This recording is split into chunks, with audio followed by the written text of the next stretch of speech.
All right, we're back with JKLFC with my man Azmyl. It's been a while. All right, but first off, Selamat Hari Raya to you, man, and to all the Muslim fans out there, Selamat Hari Raya to you as well.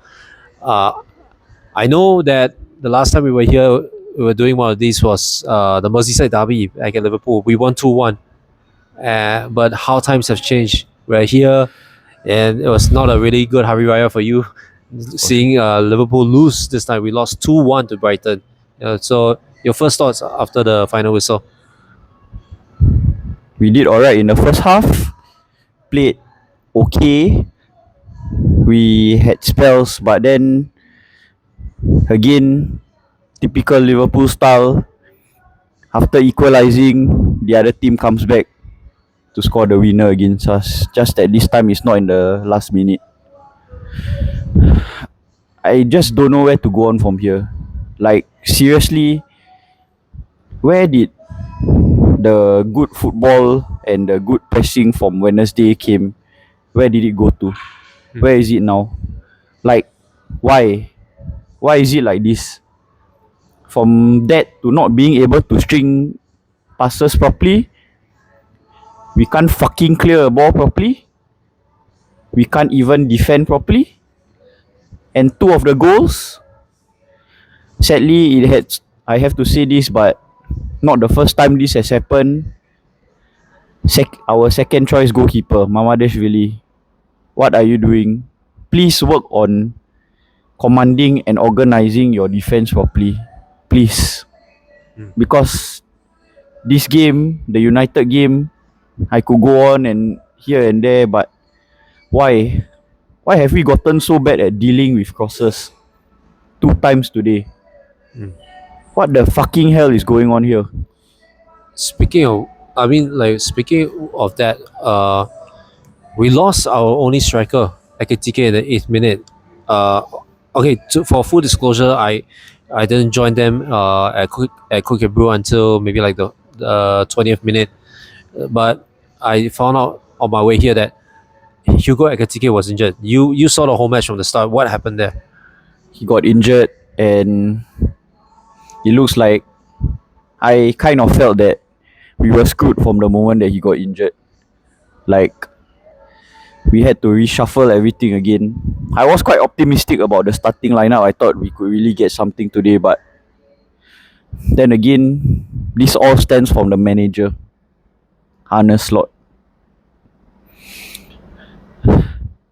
Please listen. I love and respect Arne Slot for everything he did last season, but this season, he has really, really lost the dressing room. Like clearly here. Don't let the midweek result fool everyone here, okay? Because he just doesn't know how to fix whatever problem we have right now. And this has been going on since October, the beginning of October. Like why?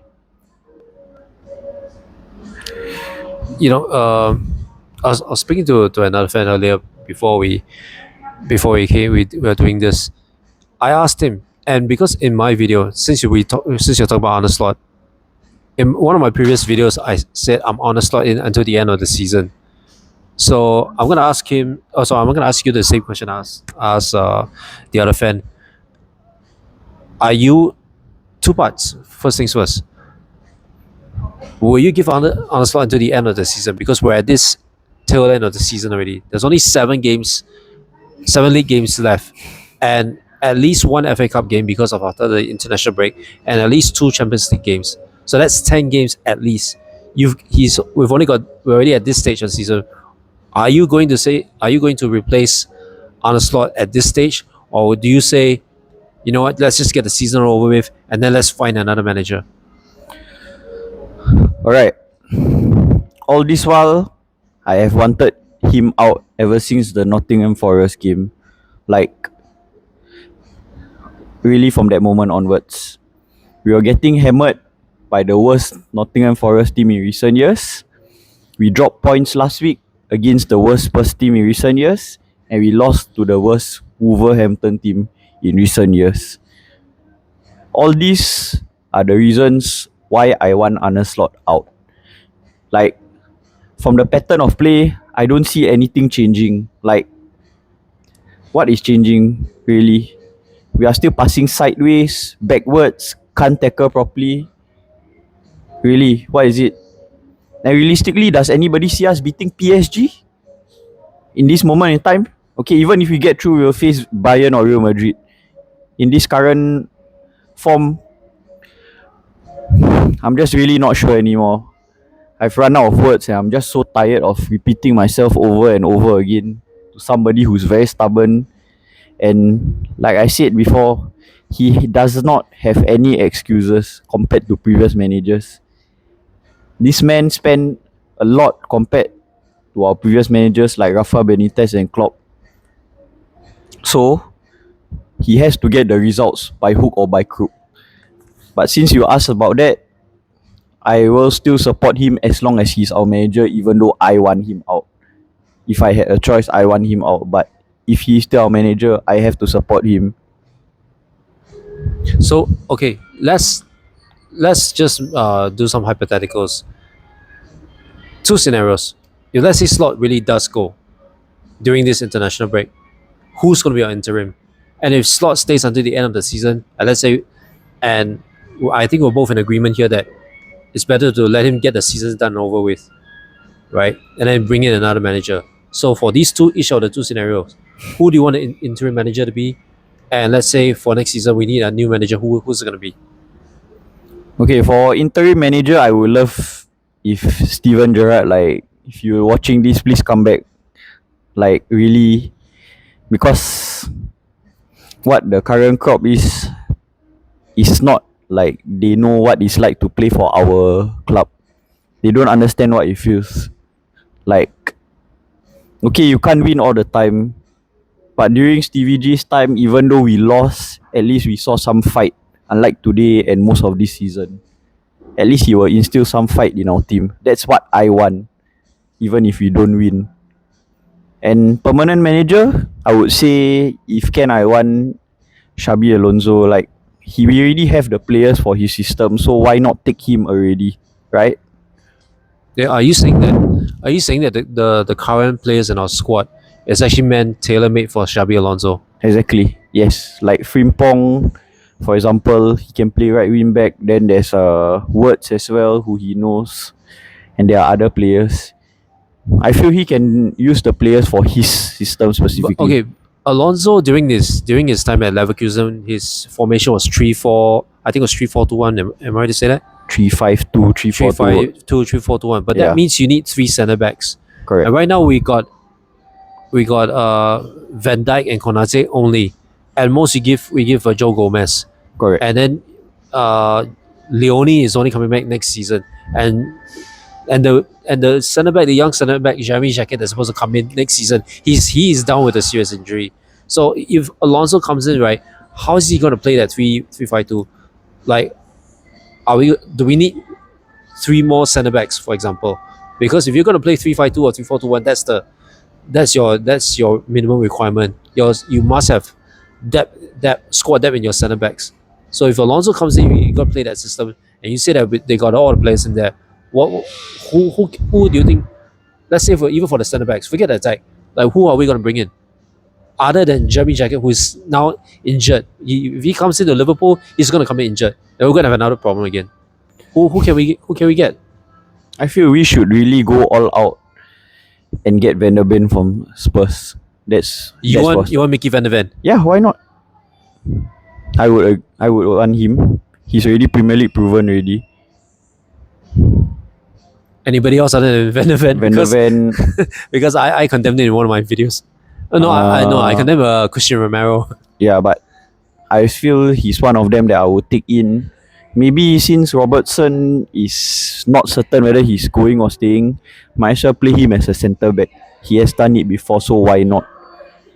Then we play Kerkes on the left wing back and Frimpong the right wing back. If you want to talk about Alonso's style of play, maybe that would be what I would suggest. So, but that means there's no wingers. So basically, Salah is out, is frozen out. Correct. Gakpo is frozen out. Yes. So you're left with Verts, Isak, and Ekitike as your front three. but in a more central front three, because it's either 3-5-2 or 3-4-1-2 or 3-4-2-1. Correct. Well, That's one of it that I'm thinking of actually. okay. Yep. And just to wrap up, there's something that Szoboszlai said last week after the Tottenham draw, and I want to get your opinions of it, because I think there's some possibility to what he said. He said in the interview last week that next season Liverpool will be lucky to play in the Conference League. For some reason, I think he could be right. But if that is the case, right, do you think it's a feasible place for Liverpool to start the rebound process? And rebound process with Slot or rebound process with Alonso? Because we have to be very clear, because if we end up like what Szoboszlai says in a Conference League next season, realistically that's a trophy that we can win next season. But and that's a trophy that we can use to rebound.